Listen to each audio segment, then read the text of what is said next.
Guys, this is your girl back again with another video. So today the keyword is worry.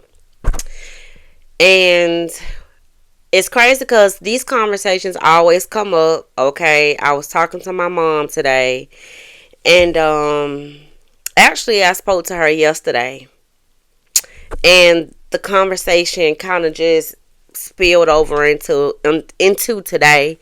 But she was speaking to me about something that had not come up yet. All right, there is an event that she has that she is attending in January, and she was saying that a friend of hers asked her, did she have X, Y, and Z for this event, and she said, I guess by then I will. And I didn't pick up on that yesterday because I was distracted. I don't know, because we were just talking. But anyway, the conversation came back up today because of my daily devotion. And I was listening to a motivational speech. And what this person said in that video, it just made me think about what my mom said yesterday and how I feel like as a collective, because of everything that we've all gone through in life, how we have become addicted to freaking worrying. And it's something that you do with the subconscious mind, because as people, there's always something to worry about. And we're not supposed to. And I actually put a video out today about trusting the process and trusting that whatever God takes us through, He has a divine plan to take us through it, but also bring us out of it, right? And when my mom said, I don't have this stuff now, but I know, I guess by then I will. And even though she didn't sound as confident, faith was still in the room. You know what I'm saying? And that's how God literally needs from us is faith, the size of a mustard seed. And she is right that she will have what she needs by then, because she don't know this, and I don't know if she actually watches my channel, but me and my sister had already planned to get some stuff for her for her trip. So yeah, but anyway, I just wanted to talk to you guys about trusting in the process, and understanding that everything that you go through in life, there is a divine plan that goes behind every part of the journey that we go on, right? Even if part of it breaks our hearts.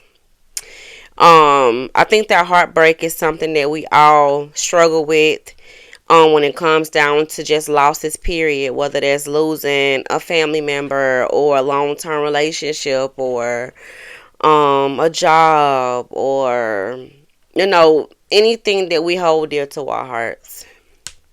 And I'm guilty. I'm guilty of all of it. And I am a walking testimony of all of those things, to let you know that God has always provided.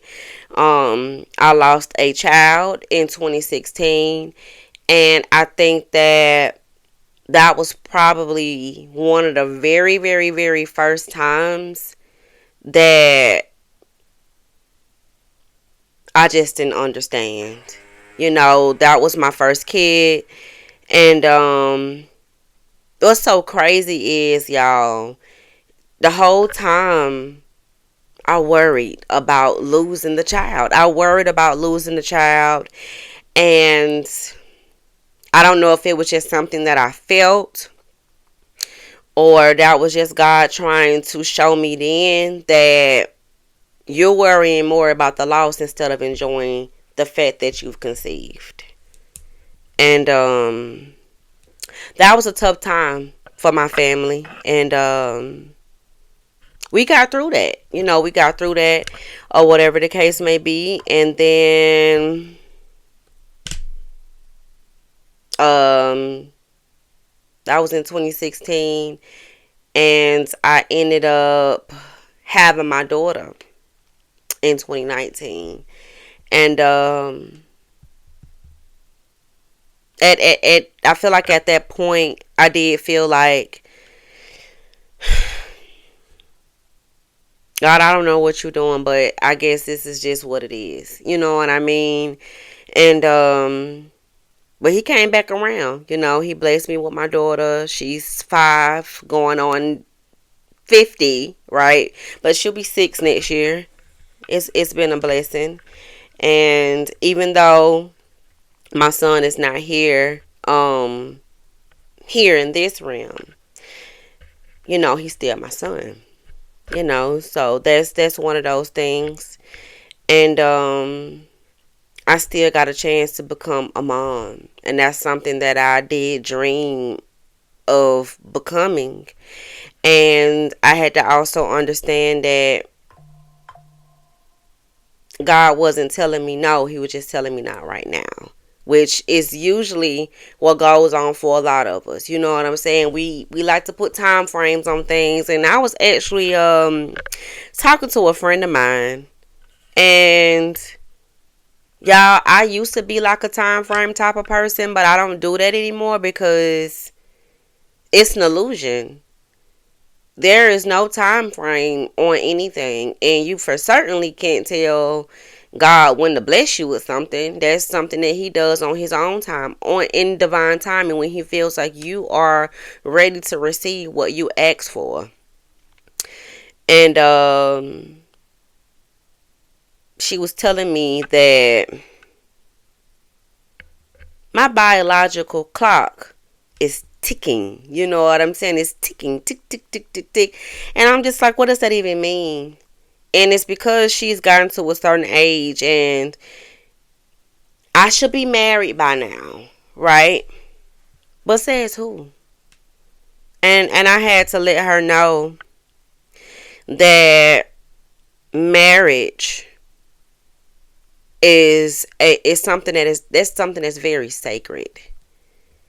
And I feel like as a society, not all people have done this, but just based off of my own personal experience, seeing some of these unions that have come into play, people like to rush stuff now, you know. And don't get me wrong, I think that at some point, I think that everybody wants to be able to be in a connection with someone who loves them the way that God loves them. But then it's just like, what if God is not in the room? And then you hurry up and you go and do it. Yikes, you know. So that's what make me just take a step back. And it's just like, I feel like if I was supposed to be married right now, I would be married. It's not my time. Just like I thought that when I got pregnant with my son, that I was going to guarantee that I was going to be someone's mom, and it just wasn't the right time. And that's what I was trying to tell her. It's all about trusting in the process, and trusting that if it is in God's will to be whatever, it will always come to pass. And I feel like at some point too, a lot of us like to make our journeys all about us. I think that I've done that a lot of the times. So just because I'm ready for something, and it, you know, wherever I'm trying to go, that might not be ready yet. You know, I may want to be a CEO or something, but they ain't built the building yet. You know what I'm saying? Like, God ain't put it on nobody's heart to build this building yet, even though I'm predestined to be a CEO. And that's just an example. I don't know, y'all. I'm just talking. You know what I'm saying? I'm just chatting, right? But if it's predestined, then it will become. It's destined to happen. You know what I mean? So I'm gonna leave you guys with this Bible verse, just so you could take it with you. And anytime that you feel like your time is running out, there's no such thing. If it is part of your calling, or if it's something that is predestined for you, it will come to pass. Matthew 6, it says, Jesus uses the example of birds and flowers to teach that God cares for us and what we should not worry, and that we should not worry about tomorrow. He says, therefore, do not be anxious about tomorrow, for tomorrow will be anxious for itself. Sufficient for the day is its own trouble. And that's all about staying present. Where you presently are, even if it's uncomfortable, it works for now. You may not have everything that you want, but today you have everything that you need, okay? So I just wanted to talk to you guys about that. Let me know what you guys think about this video in the comments. I love to hear you guys' stories, okay? And I'll be talking to you guys pretty soon. And until next time, I'll talk to you later. Oh yeah, and if you have not already, make sure that you hit that like button, comment, and subscribe to the channel if I didn't say that. But anyways, love you guys, and until next time, I'll talk to you later. Bye.